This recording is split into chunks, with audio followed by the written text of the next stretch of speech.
If you can ensure your video camera's on and ensure that you've muted your microphones, headphones if you're not in a private area. If you want to withdraw from the meeting visually, turn your camera off. If you want to ask a question, please raise your hand and I'll try and spot that you're raising a hand, and then it'll be lowered once you've asked your question. Obviously come off mute if you're doing that. And then if we need to approve anything, we'll use the chat function, but I think that everything on this agenda is for noting. So without further ado, anyone on call that we need to be aware of? No. So welcome. Apologies, Hayley. Yeah, we received apologies from Angela Dempsey, Sharon Wright, Joe Watt and Julie Curtis, but Julie Lemmy will be deputising for Julie Curtis. Okay, great. And we are quorate. Any declarations of interest relating to items on the agenda? Okay. So we move on to the minutes of the meeting of the 21st of July. Is everyone comfortable with the minutes, or any amends that people want to put forward? Okay, so we approve the minutes. This is going to be very, very quick. Any matters arising? There weren't any matters arising from the minutes, were there, Hayley? Any other matters arising that have come from the minutes? No. Okay. Chair's update. I don't have an update this month. So we move straight into the finance update. And Stuart. Thank you, Chair. So I'll give a quick update. One, I'll give a bit of good news here.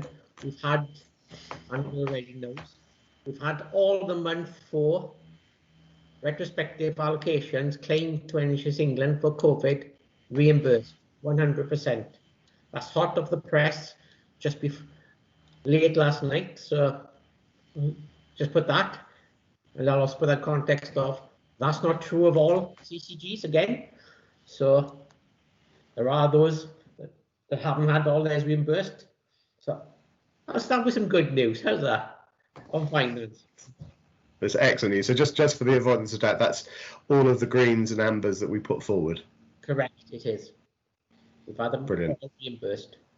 So can I just say a thank you to everyone who's been putting all the efforts in to evaluate those claims. I know there's a long process, but I think that process served us well, and that's really, really good news, and it will set the framework for claims going forward as well. So I think that's really, really positive. So thank you.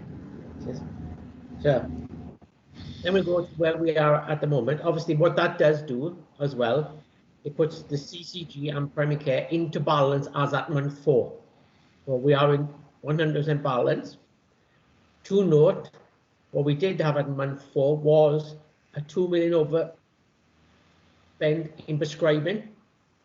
Obviously, that now has been reimbursed, but that was an overspend at that point. And on the delegated budget, we have had a 1.4 million overspend on COVID and a number of other areas, which add up to 800,000 overspend at month 4. Obviously, they're now all reimbursed. It's a break-even position at month 4. So we are breaking even. And that's hot off the press. That only happened last night. Good news. I noticed Bev has just joined us. So Bev, just a quick update. We've been reimbursed for all of the claims for period 4, including the ambers. So it's very good news. I'll stop at that point to take any questions. Check. Brilliant. Any questions for Stuart? No? Okay. Thank you very much, Stuart. Yeah, sorry, Andrew, sorry, it's Jonathan here. I'm just going to check on, there was a couple of red claims where we specifically made the point about whether things had been done before or after guidance was issued, and the dates on the guidance issuing was XXX in the file. Have you covered that already? No, that would be in the private meeting, any of those, because that will be from matters arising from the private meeting. Arriving late, I wasn't sure which bit we were at. Thank you. That's all right. So for those that arrived late, it was just the case that the P4 claims for amber and greens have all been paid by NHS England, so it's really positive. Great. Yeah. Okay, any further questions for Stuart? Smartphone connected. Okay, so we move on to Julie and the GMAST update, please, which is a separate paper, I believe.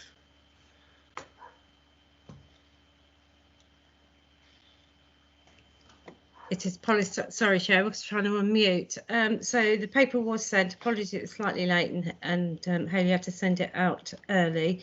So in terms of the updates, you'll see that we have provided the committee members just with an overview of some of the delegated areas.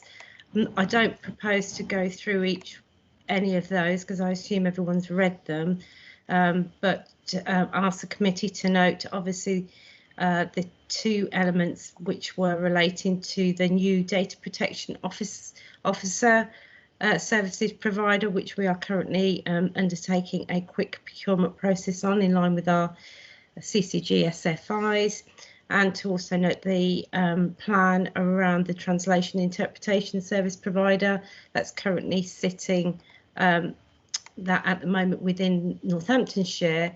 Practices are organising themselves, and the proposal is that we take part with accessing the framework for translation services, and obviously that piece of work has commenced, and we'll keep the committee updated on the progress as we go through the next few weeks and months. Okay, any questions for Julie? Okay, so everyone happy to note the paper? Okay, thank you. And then we move on to the primary care quality report.